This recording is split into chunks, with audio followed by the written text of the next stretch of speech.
Hi everyone, I hope you're okay. I've just come back from London where I've been filming for something quite exciting that I wanted to share with you. It's not a huge glamorous thing or anything like that, but it's something very close to my heart, something really important to me and probably a lot of people. Last week I got an email from the lovely Becky at Go Think Big, who told me she was creating a short documentary called Young, Disabled and Looking for Work.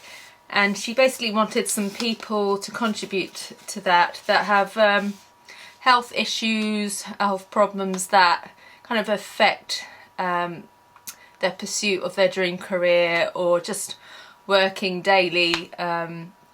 And she'd seen my vlogs on chronic fatigue syndrome and thought, because it's an invisible illness, it'd be something interesting to include in the documentary. So I was very honoured to be asked by Becky and obviously very happy to be part of it. And Becky today was the lady who was interviewing me and kind of getting the information from me, and that was interesting in itself because she also suffers from ME, and it felt quite cathartic being able to kind of just have a conversation with someone who knew exactly how it is and how it affects you and the rolling issues that come because you've got that illness, you know, the other illnesses that are connected to it and how it affects, you know, how you strive for your goals and achieve the things you want to achieve in life. I thought I was going to feel quite sad during it because obviously it brings up a lot of things that are quite frustrating and quite sad and quite at times depressing about having chronic fatigue syndrome, but I've actually come back feeling kind of revitalised and motivated and kind of excited about the future a bit more. And I think that's a lot to do with how great it is to speak to someone who knows what you're talking about and who isn't judging you and isn't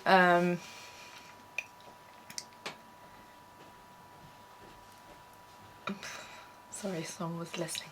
The point of this vlog is that I'm really saying that me talking about my illnesses, however taboo they are perceived to be, has been the best thing I've ever done. And I know it's not for everyone, I know it's daunting, I know it's scary, and really it might not be a good idea for everyone, but I just want to say it really has changed how I react to the illness and how I perceive its effect on my life. I feel like the burden of chronic fatigue syndrome, depression, IBS, etc. has kind of been lifted because I'm not keeping anything a secret from anyone anymore. I'm being totally open about it. There's not this mystery, there's not that fear that people are making presumptions about me that aren't true because they know all the facts. They know that perhaps if I haven't gone to that event, it's not because I'm lazy, it's not because I didn't want to be there, purely because I didn't feel I could do it that day because of my health. Friends realise now that I'm not being just a flake. It's not that I didn't want to see them or that I didn't think their party would be fun. I'm purely doing what I feel I can manage to do, and maybe I'll turn up for a bit but I'll have to leave, and that's me proving that I wanted to be there but I can't put my body through, you know, the whole night of standing at the bar, for instance.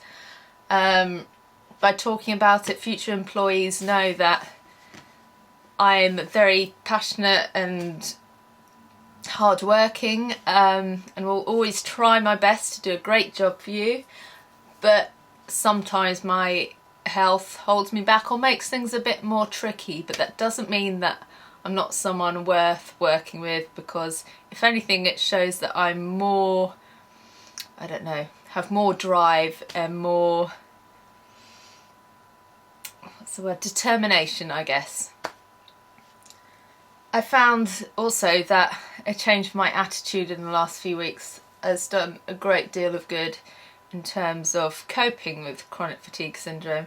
It can be very easy to dwell on it, dwell on the negatives and go down the why me, it's not fair route, and we've probably all done it. Anyone that's watching this video, we've all been there, and I probably will be there quite a few more times in my life.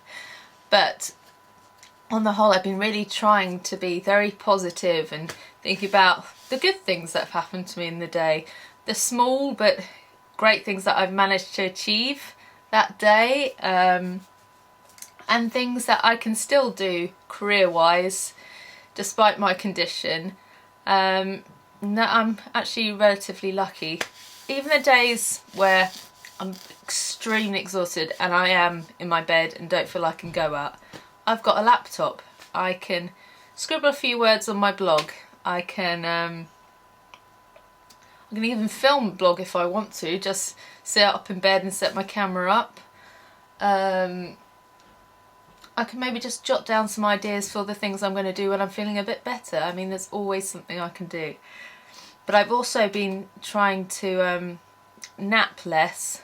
Easier said than done, trust me. Today actually I am going to treat myself to a nap because I've had a really busy week or two with a lot of travelling that has left me pretty beat. But on the whole, I'm trying not to do the nap thing as much as it feels like the right thing to do, and pushing myself to go for that walk, even if it's just a short walk around the block, just to get some fresh air and to get the legs moving a bit, even if they are extremely achy and a bit sore. Obviously, not everyone can do this. There's different levels of severity, and some of you are bedbound, and no matter how much determination you have, you're not going to get up. But for those that have that ability to do it, if they really push themselves, I'd really encourage you to do so. I've been meeting people, a lot of people recently, that use positive thinking and positive messages and just positivity in general to help them forward in life, and just to create a nicer atmosphere and a nicer environment and everything positive. Oh, what's my phone? Stop calling me, whoever you are, every day, a few times a day. So I've created even a vision board. I know this sounds very hippie, very new age, blah, but I've put all my goals on there, visual. I don't want to show you it because it's quite personal to me, but pictures that kind of symbolise the places I want to travel to in my life, the people that inspire me in terms of the job and the career, a house that I'd like to have someday, that sort of thing. Things as small as you like or as big as you like, just things that you can look at when you wake up on the board and think, oh, one day I'm going to have that.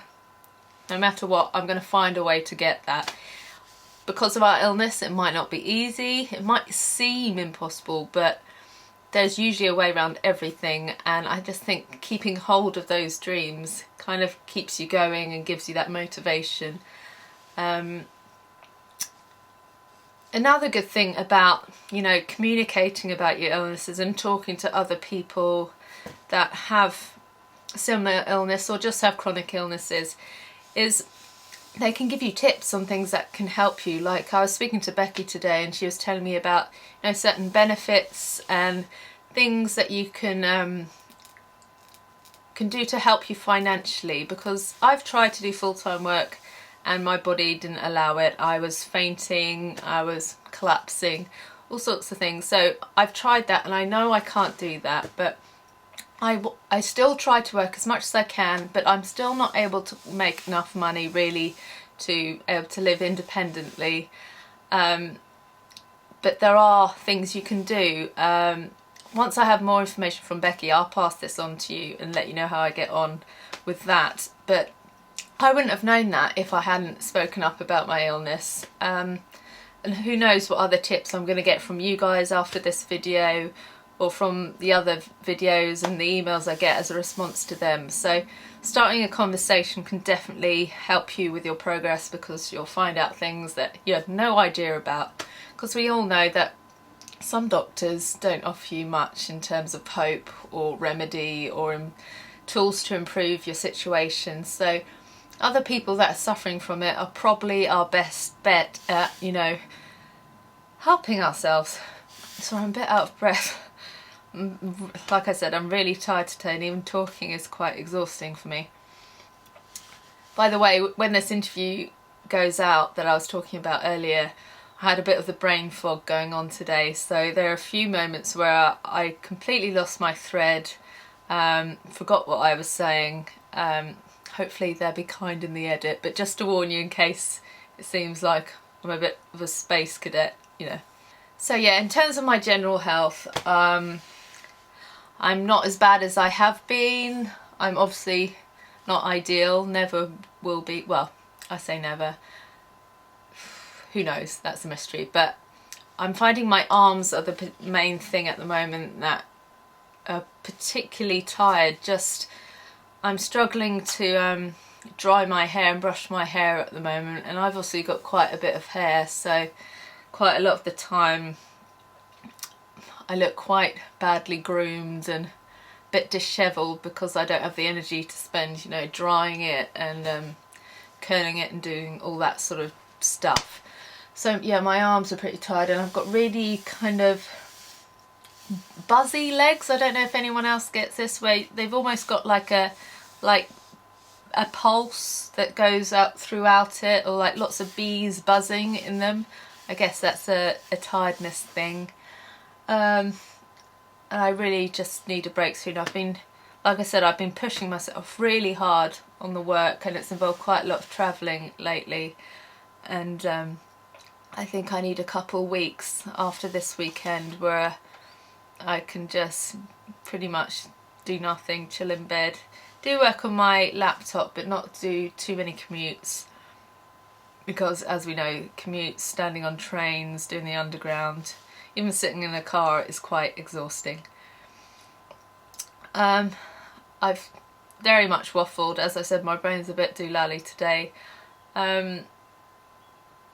So essentially, just to sum up, I'm doing okay, not ideal, but definitely coping and still doing quite a bit of work, which is great. Not making money at all, really. So employees in the music industry, please pay people a bit better that do this kind of work. That would help us up so much. In terms of the mental state, as I said in my previous vlog, I'm coming off antidepressants at the moment, so that's an ongoing process. But apart from the odd teary moment, I think I'm doing okay on that front for now.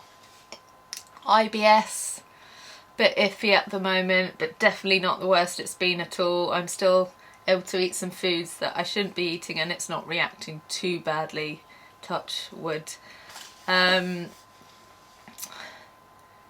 So yeah, so basically message of this video is hang in there, go for what you want despite your illness, don't let it hold you back if possible, and talk to each other. I love getting emails from you and tweets, comments and stuff, to hear from others that understand. I'm sorry if I haven't replied to everyone just yet. As you know, it's quite exhausting replying to things. Some days you can't do that on top of your work and just, you know, surviving. But I read every single thing, and it means a lot, and I try and reply to as much as possible. Thanks again for watching. Sorry again if I rambled. Let me know what you want next video wise, whether you want a fun one, whether you want another honest one, whether you want a Q&A, whatever, just let me know. Sending lots of love, positive vibes, and stay well. Bye.